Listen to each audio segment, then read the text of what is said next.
What's going on, everybody? Welcome to Wizards Outlook. We got Raymond Lyons joining us tonight. I'm Wilson Tarby Jr.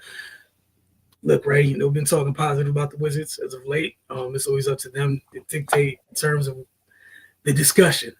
Tonight, in a situation, where Miami only had 9 players, missing some of the folks that play bigger role, have significant roles in their rotation.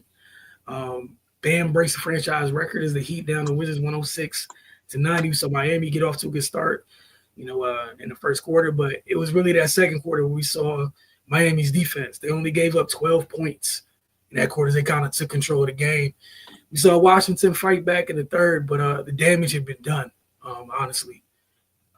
But your thoughts on this one? Then I got a couple questions as we've been doing recently afterwards. Um, yeah, this is embarrassing, man. You you playing a team that's got a skeleton crew, and you don't even make it competitive. Uh, I I don't have too many words. Like you said, they have been showing some positive trends as of late, and you think this would they would look at this as an opportunity to continue to build and develop, but and it was a prime opportunity, man. You go into a team that's play a team that's severely shorthanded. And no disrespect to the players the Heat dressed tonight. Obviously, they're more than capable given the outcome of this game. But this is this was one the Wizards should have really been up for and saw a good opportunity to continue to stack wins. But they came out and did the complete opposite. The offense was just abysmal. They shot 37% from the field. You're not going to beat anybody like that. 28% from three. Uh, they they didn't check any box tonight. We talk about a lot the things they need to do well. Um, they weren't a positive in any area of the game this evening, and that's evidenced by the final score. Yeah, man. But shout out to the Heat. They came out. They executed. They obviously knew what they were dealing with from a personnel standpoint, and the guys that needed to be aggressive came out and were aggressive, and they jumped on top of the Wizards. And yeah, man. And the Wizards never punched back. And that's what it was for a majority of the game. Yeah, I think that was the disheartening thing about it for Washington, as you said. Been talking about the trending positively as of late. This almost takes all the momentum away from how we've been talking about them over the past couple games. Obviously, it's more than understandable. You lose this game because of the type of year you have. You're not a good team. That's why you're going to be picking where you're going to be picking. That's why you picked where you just picked last year. Cool, get all that. There's no reason for this, though. The list of players Miami was missing. Again, all key pieces of the rotation. Um, I was messing around, joking around with you before we started. Last time you seen Duncan Robinson get going, like that looked like kind of like the Duncan Robinson that got paid once upon a time. Um, for Washington defensively, there's no reason for that to be happening. We talk about going forward, the strength of the team is going to be some of the young wings and whatnot. Can't let that happen. The points in the paint, it got that margin got close by the time the game ended, but early in the game it was lopsided, as we've seen in the past, heavily in favor of Miami. Um, but yeah, like you said, it wasn't a box check, man.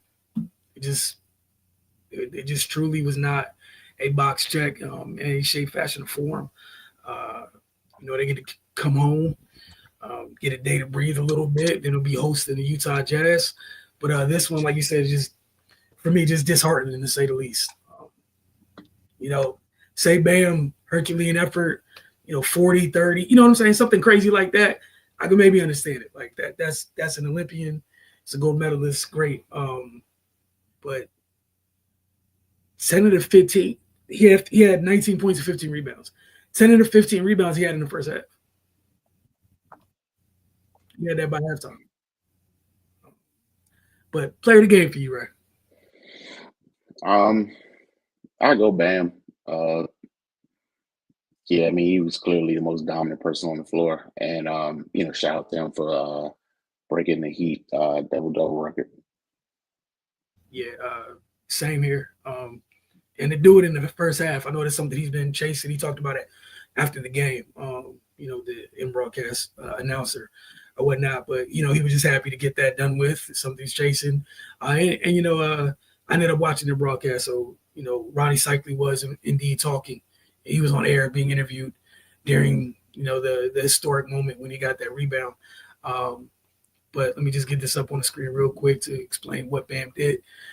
He became the Heat all-time leader in double-doubles with 222 double-doubles in 547 games by grabbing his 10th rebound in the game in the first half.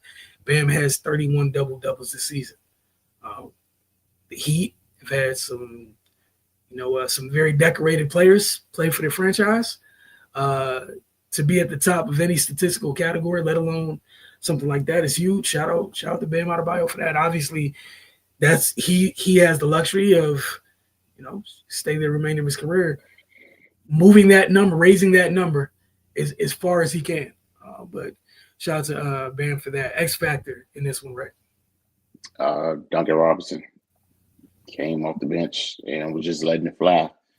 7 to 13 from the field, 17 points, it's a plus 21. Like when's the last time we saw Duncan Robinson be that productive? Dude, I think they said like Kevin Love got some minutes tonight. They were saying it was the first time he's been on the court in a month. Like to understand like just how down, not them down bad, but in terms of how much of their depth they had to rely on. Like they passed several levels before. The only thing we've seen Kevin Love do this year is be hilarious on social media. Like it's my first time seeing him on court in a while, and of course it happens like this. All right, so to continue this theme, we've got a couple topics after each and every game. Gonna get to this one. Some, I guess silver lining here, positive news despite the loss. This happened was announced earlier today. Washington signed Justin Champagnie to a multi-year contract. Champagnie signed a two-way contract with the Wizards on March 3rd, 2024. Hey man, we've seen him grow, get it the hard way, and work his way up to being a valued member of this rotation. And even, I think we saw some of the numbers or whatever, like Washington got a quality piece at a great price. Mm-hmm. Homegrown to that degree where you're coming in your G League affiliate and whatnot. But your thoughts on Champagnie earning this multi-year contract with the Wizards? Yeah, well deserved, man. Like you said, we just seen a continuous growth and improvement since he's been here, and it's good to see guys get rewarded when they put in the work. Um, yeah, it's no reason not to lock him up. Even for short term or what have you. He's he's produced whenever he's been given the opportunity. So yes, it's a good guy to have around. He's obviously has shown the work ethic, and he's shown the ability to grow. So yeah, man, keep him around for a little bit, see what it does. Maybe it blossoms into something else. Um, gives him an opportunity to showcase what he's able to do a little bit more. And who knows, man? Maybe in the time this contract is up, uh, another team comes calling to offer him something, or he reads up here. But yeah, man. So definitely congratulations to him, and yeah, definitely not mad at the Wizards at all for making this official. For sure. So he's had 55 appearances over his 2 seasons. On the Wizards level, obviously spent some time with the Go-Go.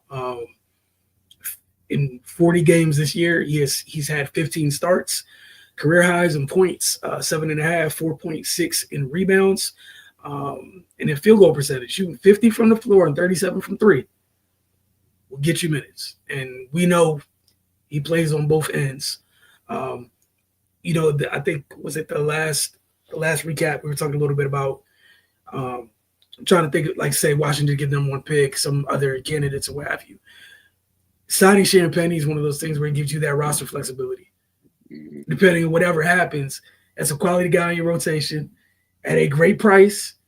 And should you have to move some things or pivot, what have you, that's a great person to have in case somebody else has to move.